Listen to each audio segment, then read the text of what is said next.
That camera has one eye out, only one little red light there. It's all right, don't. There are generally two little red lights on top of the camera. That one little red eye is out. It must have been out last night.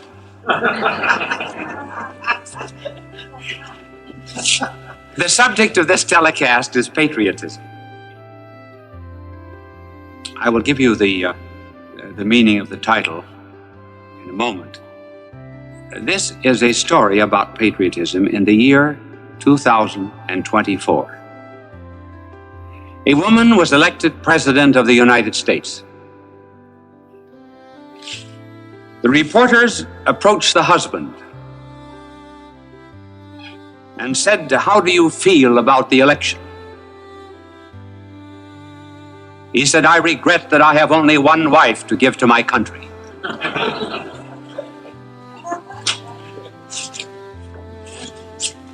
That has two eyes. The title, Quo Vadis America. I am giving this title, writing it down, for the sake of only three of you in the entire audience in the United States. Only three. For the three of you who do not know Latin. Quo Vadis America. If you have ever been to Rome, you may have visited a chapel just outside of Rome. It was erected over a spot where, according to legend, Peter was in flight from persecution in Rome. And on the road, he saw a vision of the Lord approaching. And Peter said to him, "Quo vadis, Domine?" "Where are you going, Lord?" And the Lord said, "I am going to Rome to be re-crucified." In other words, Peter, that's where you should be. Well, we've chosen that title. Instead of Quo Vadis Domine, Quo Vadis America. America, where are you going? Where are we going in this day and age? Do you know one of the most unused words that we have in our vocabulary is the word patriotism? Hardly ever hear it anymore. Patriotism is a virtue that was allied to the old virtue of the Greeks and Latin called pietas. Pietas meant love of God, love of neighbor, love of country. And when one goes out, all go out. We no longer have love of God. We have no longer have love of country.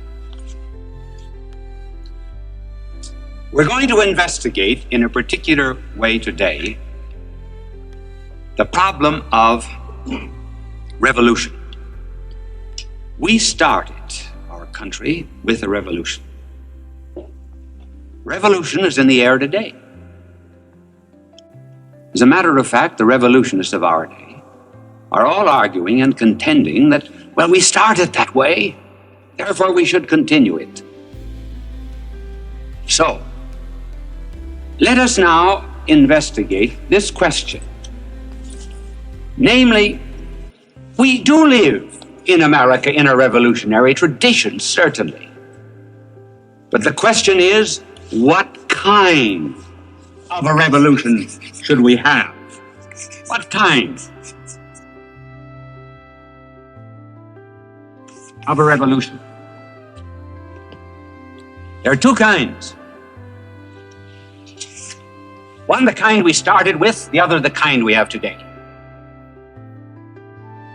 What was the kind we started with? Well, I can tell it in the story of an old soldier who had fought at Concord.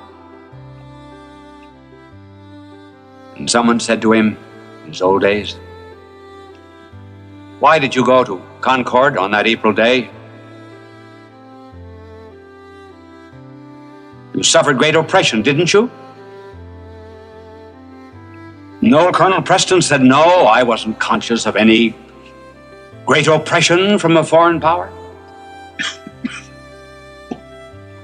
Well, then, it's because you were against the Stamp Act. Oh, I never saw any of the stamps. I think that General Bernard kept some of them in Castle William, but I never saw them. I certainly didn't fight on account of the Stamp Act.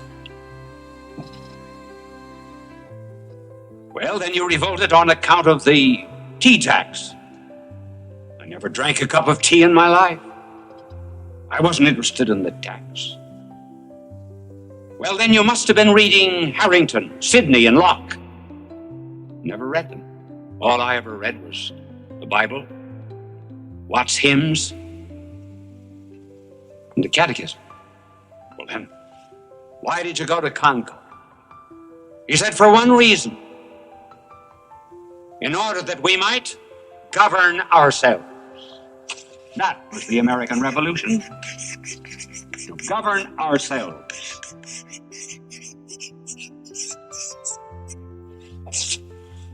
Now, what's the revolution of today?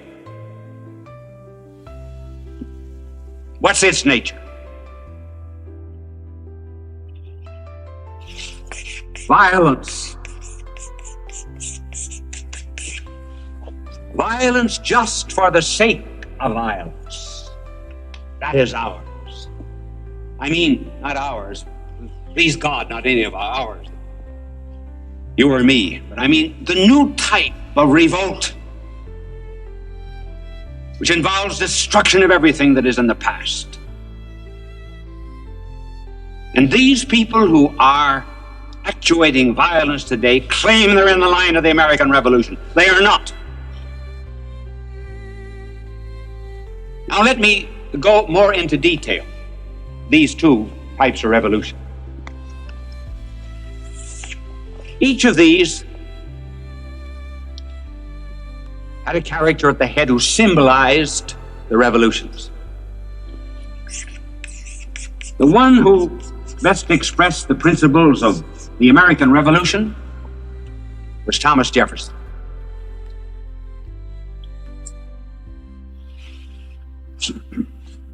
Thomas Jefferson is the antecedent of all Americans today who believe in self-government. Who's the progenitor of this kind of revolution? Someone who was a contemporary of Thomas Jefferson. Strange to say. Saint-Just. 1793, revolution.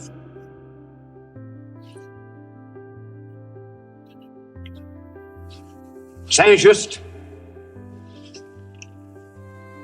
And all who were associated with him in that revolution. Now let me tell you the difference between the two.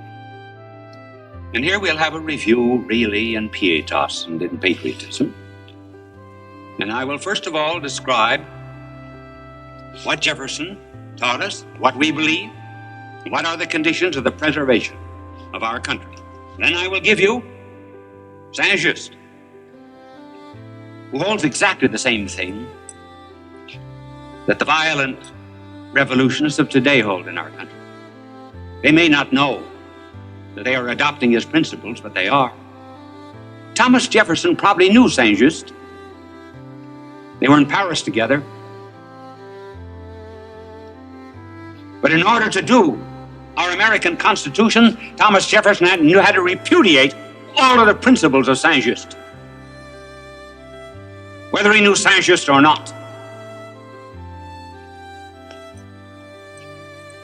See what wonderful work the angel does. Knows when to clean, when not to clean.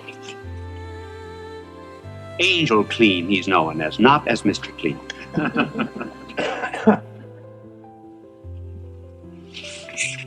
Let's review the principles upon which our democracy was founded, then let's review Saint-Just. Thomas Jefferson founded our democracy upon two principles. One, the dignity of man. Secondly, I will just simplify it. All rights and liberties come to us from God. I will explain these, and then we will go to Saint-Just. Without telling a word to my angel, he'll know very well that he shouldn't clean the board at this point. Thomas Jefferson. First, he believed that the government must be founded upon the respect for the individual. So he investigated, what are the source of our rights and liberties? Where do they come from? Where does my right of free speech come from? Or the right of assembly, or any other right we have? From the will of the majority? If it did, the will of the majority could take away the will of the minority. Jefferson intended that the majority would be the custodian of minority rights.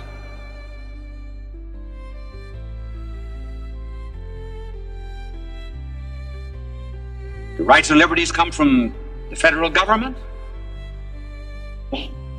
Certainly not. If they came from the federal government could take them away. Taking almost everything else away. Might just as well take away our rights and liberties. But he set it down in the second paragraph of the Declaration of Independence that it is a self-evident principle, that the Creator, has endowed man with certain unalienable rights. Unalienable, they cannot be taken away. Among which are the right to life, to liberty, and the pursuit of happiness. That is our democracy. Those are the two principles. And isn't it interesting that that particular government and those governments in the world that deny the existence of God are those that deny the existence of human rights?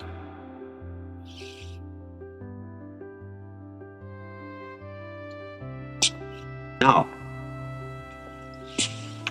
let's go to Saint-Just. What is Saint-Just? And along with him, Royer. What was their principle? Their principle was that in order to make people pass through a certain door, there was only one way to do it, and that was the way of terror. Confiscation of property, and the destruction of rights and liberties. Saint-Just also said,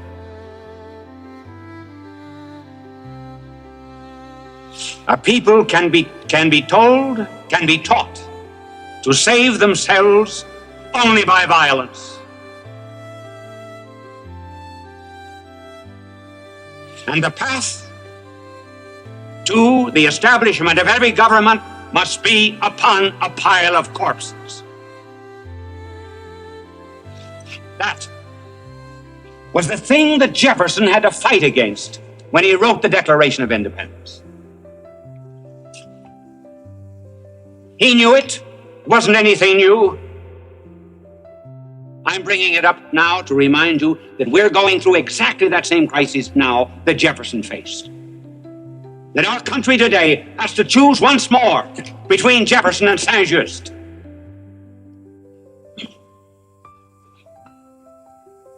Which are we going to choose?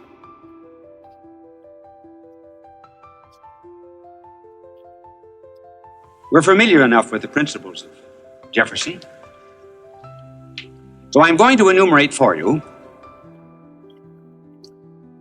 It'll be easy to identify the new type of violence that's sweeping our country, our schools, our streets. And I'm going to describe three characteristics. The first characteristic of the new violence of our day is what we will call elitism.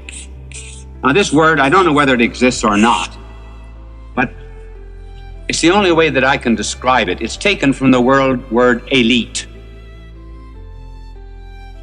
There used to be a virtuous elite, a core of heroes and saints that very much influenced any culture and democracy. The new elite practices what is called elitism. Namely, there is a dominant minority that makes a lot of noise and that uses violence to force its will upon others. They're revolutionists without a program. They have no flag. They only know what they're against. They do not know what they're for. And taking some words out of Toynbee, they're made up of two groups. Toynbee said the first group was conqueror. I would call one of the groups the man with the bullhorn. He's always the leader. You just watch in any violent group today that follows the principle of Saint-Just, watch the man with the bullhorn. He's the leader of that revolt. Secondly, there are the hangmen, the kind that will rifle desks, destroy property, burn homes, do anything to enforce their will. And then there are the wastrels, the group that just profit from violence, confiscate property to be in on the violence. That's the first group. I have 6 minutes and 7 seconds. So be patient. You'll have to wait about 6 minutes for a commercial, let me tell you, too. Second, mysticism. This is another new characteristic of the revolution. Mysticism is a term that belongs to religion. It doesn't belong, actually, in the field of politics, but it's been transposed to politics. Now, what was mysticism? Mysticism was it could best be expressed in the mysticism of John of the Cross. Sodo, e nada. In other words,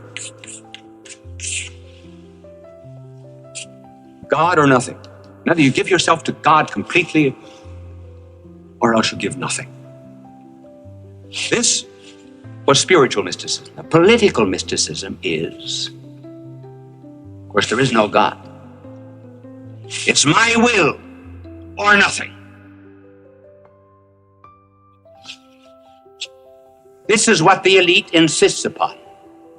No alternative, no compromise.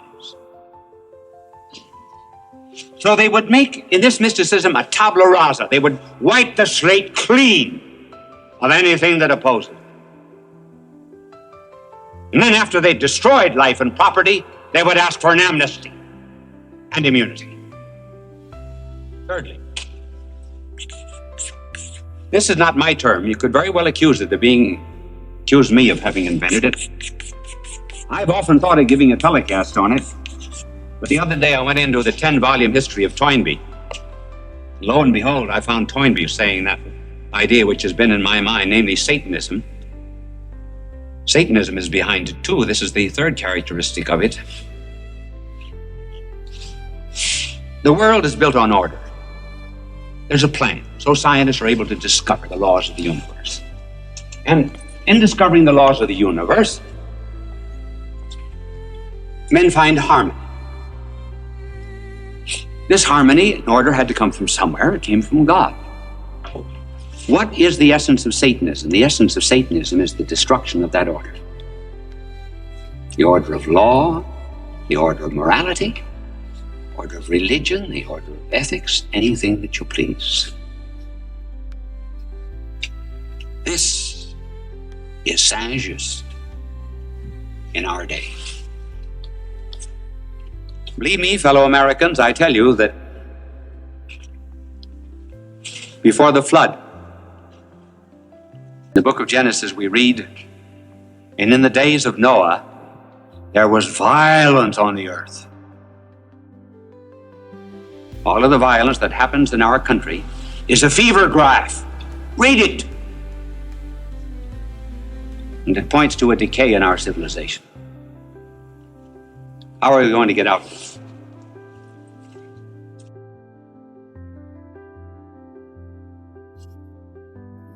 The reason I'm hesitating here is just because there's so many ideas that I have to choose in the few minutes that are left which one to give you. I tell you one thing that we have to do. We have to realize maybe why the eagle is our national symbol. The eagle always builds its nest high in the mountain crevices. When the young are hatched, the eagle pushes its young over the nest. And they fly down to what to eaglet eyes must seem like sudden death. And just before the young eagle crashes, the mother eagle swoops down from its nest, down to the abyss, and catches the young, and then flies up into the sky, swoops from out it again, and repeats the process until the bird has learned to fly. Moses saw that, and he wrote, "As the eagle stirs among the young, so does God stir among the nations." Maybe God is stirring us, bringing us to the brink of danger, in order that we might begin to examine ourselves and restore Jefferson, the dignity of man, and a belief in God. Our nation is too full of those that are crying down. Down with the universities, down with schools, down with the churches, down with teachers, down with government, down with the police. Can you build anything down? You cannot. Certainly time in our nation to change our words. And let's begin now to use the word up. Up from all of this filth. Up from this violence. Up from this indifference of courts. Up to the hit battlements of eternity. Up to God. I got a half hour more to tell you about this subject, but we haven't time, so just bye now, and God love you.